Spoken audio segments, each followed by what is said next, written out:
maanta waa meesha qura adduunku isku raacsan yahay inay dhisan tahay oo nabadgelyo taabo waxa weeye heaven weligeedna waa ahay intii ilaahay abuuray ka mid bay ahayd intii ilaahay abuuray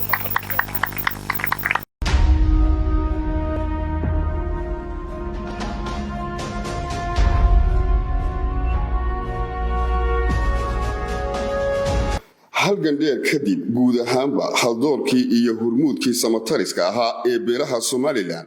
bari ilaa galbeed waxay isugu yimaadeen shirweynihii beelaha Somaliland ee magaalada Burco sanadkii 1991 shirkaasi oo ahaa shirkii go'aamiyay la soo noqoshada madax bannaanida Jamhuuriyadda Somaliland ayaa kulmiyay dhammaanba haldoorka Somaliland haddii ay noqon lahayd علماء أودين صلادين جرادو إسمه إيه وحجرات كله دمان توضبه وهي هالكاسي كسوت شديين هذا اللرد حلقة أو صلدقو أها قضبضي شركاسي كسب حي إيه ومنا لصون قشطة إيه مدح بنانيدا جمهورية الصوماليلاند وحنا هالكاسي كسو أمكمي إن شعبي الصوماليلاند يرئي وين با أي كشقيان من مدى قرانك جمهورية الصوماليلاند. لكن ما توقع ركينا. أنت كصومال قفوا اللي ماشوا كنا لهذه. كاتون فريد وكون لساسة هذا كدولة إثيوبيا كنا دولة لسا إثيوبيا وكل جرا الله نورانو كجبوتي جوجاي جبوتي لسا الله نورانو كيف في جوجاي دولة كينيا الله نورانو أنت هالكنا هاي بجار كذا الله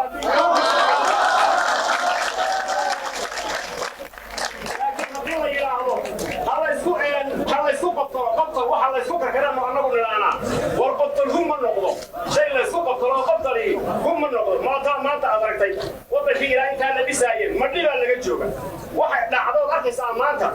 وهي قرودي أخويا يقولون جي ما حكلوه في يكلوكي واتا صومالي لكلوكي واتا لك الهادي واتا أنت لما هراك عين هراك على يسوق هذا نسوي جزء على وطي عن نسوي جزء ولا لا هيو وين دحين دباتوين وين دحين وضع كان يروقون قاعد دباتوين وين دحين ما ترى وحيل لما هراني هالكا يسوق صهري كاويتا هالكا جوك ما تبوي لا بيلا هالكا الله يسوق ياريا نعم هذا إنه ولا لوبي وينه هذا إنه مد يقوم وينه ورد كل اللي تاريخ ظهر والنجا ولا أكثر ولا لما معايا أنا واحد قرر يا اللي حدا جه هالجيزة هالكا كل قبيل كهور طلب فور تيجي قبيل يا الله وعبود ورني أنا ما قاعد ما لكن ولا لوجا رجل هذا أصحابه وينالا يتو نجتكي ركلان وحنا كشيء ما يجي يلا صوت هذول اللي كان صومالي وذي اللي كان الورد اللي كان لا دخلي والله قطعت هو عن قبل كون قلني بالدورتو كل قبل كان بيسوي الشيء اللي هو نجتكي marka waxaan leeyahay aniga oo Axmed Sheikh karamida ergadii ka timid sanaad bari ama haddaan far kale ku sii dhago si loo garto la faray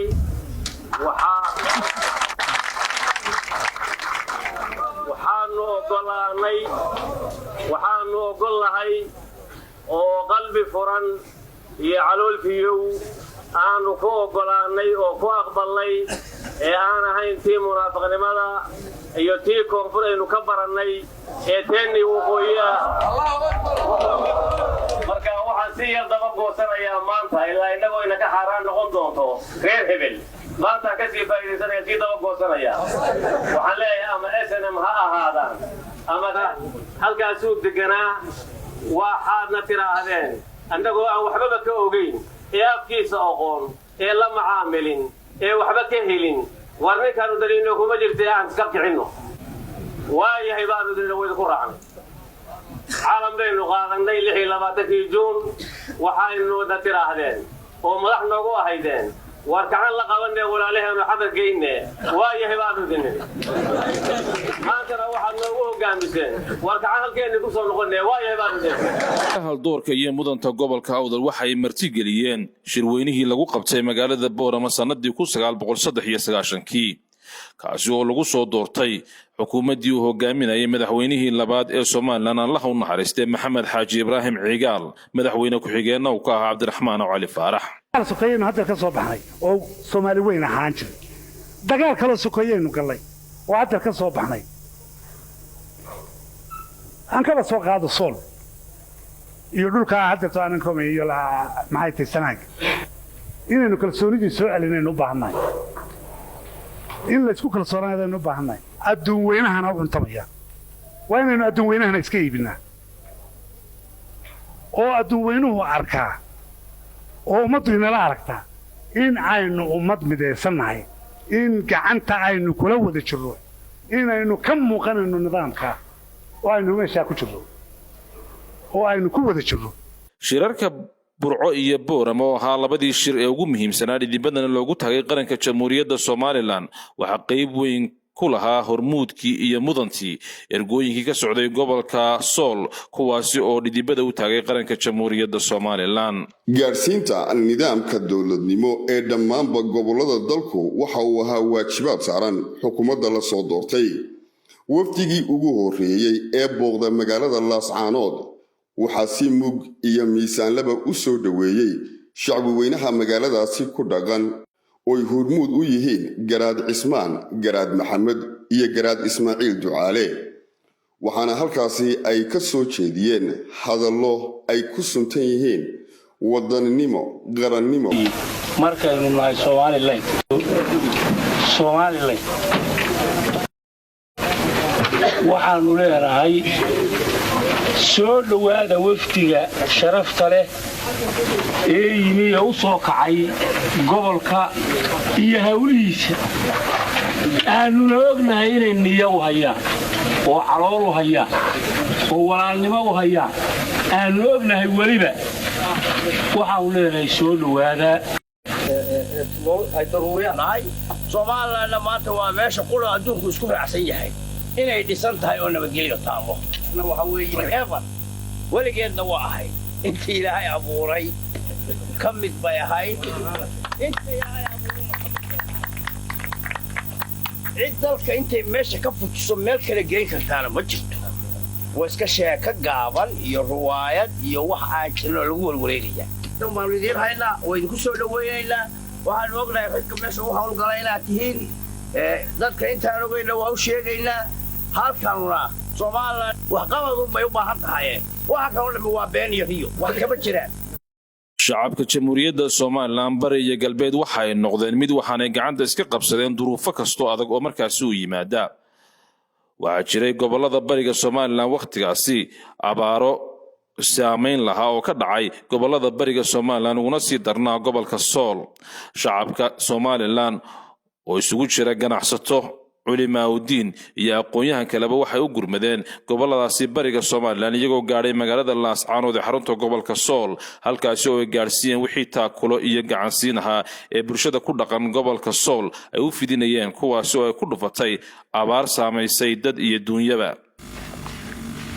abaaruhu marka saddexdan gobol bariga Sool iyo Sanaag iyo Togdheer runtii dadka walaalaha ah ee waddanku aad u dareemeen dabadna aad baa la isu xilqaamay qolo waliba halkii ay joogtay dhibkay runtii yaalla mar walba warkiisu halkaa uu imanayay halkiisa uu noogu imanayay isagana waa maqlay duuniye u yahay wasiirkuna goobjoogkiinu anala goobjoog baan idiin nahay laxlaqabeeyada goobjoogda guddidaa idiin dhisnay wax horeba waan maqlay inaad qaybsiya inta dee u dhihi doonaa insha allahu tacaala wasiirkuna saasuu nooga waxaynayaa dowladuna kolley iyadaa dhiminteeda u bixi jira si wuxuu kashay waxbay ka samaysa insha allah intaasaan horta la soconay إلهينا وحول إن الله يأمركم أن تؤدوا الأمانات إلى أهلها وحا كنتي وجاه بيسان وأيام دوي تانتي ميل كستو عن مري حتى ميل لو غيرت هاي حتى مساجد هاي حتى ميل حددكم مخارها لا استغشى في سنة أي هاي ميل كستو عن تري ويجيبوا حاجات دي حقيسة وحلقة اللي وحابات طريق لابسة يتنقش أيضا كذب قدير وكهمالين واللي يسبع عن بابعي وفنتي دبس يعني سريع حماسة بوجهه أي آدي صحيح تاسورا وحي كتفت بيسي وجلس ديو تدكو إيه المدى والمدى القشرة سلوك شرطة لو بحياة هذا عنده لا يبقى معلق وحكرا لنا الذين كان عسكري وحن نوصل سيدي غلطة ونحسن يرجع أمنك المدى يوحكرك سوق على المسؤول قاسي يجوا عديه هوله هذه شقاين كودي إني أنت كسكو سي أي ماشي لو ترى قالوا تقولون في شو وصار عاي هذه أدنى هنا وقتي قبل عربي السنتي وقتي قال يرصوا قطي أندريميو يعناها رئيس عائلات هيصير لوسو إسليين وحن كود دارنا وحن آدي أبو كود دارنا حلك عاد سوق عسيسين هنا أنا ولفت جيبو أنا كود ترجع وميريه لو كود ترجع إني جاران dadweynaha ku dhaqan gobolka Sool ayaa si weyn u soo dhaweeyay ganacsatada iyo culimada diinka soo gaaray kuwaas oo gurmata kuleyna u sidayn garaad Cabdiqani oo kamid ah garaadada Soomaaliland ee qaranka Soomaaliland dibadda u taagay ayaa arintaas uga mahadceliyay shacab iyo xukuumadba isagoo sheegay inay muujinayso isku duubnaanta qaranka Jamhuuriyadda Soomaaliland intii aad samaysaan aad baad ugu mahadsantihiin waana kaalintiina waad ka soo baxdeen waana to aan idinka filaynay waana to ay ugu wadanahay Soomaaliland waana to ay ugu wada dhalanay weyn marka aad iyo aad ayaan u mahadinayaa nimanka isxilqaamay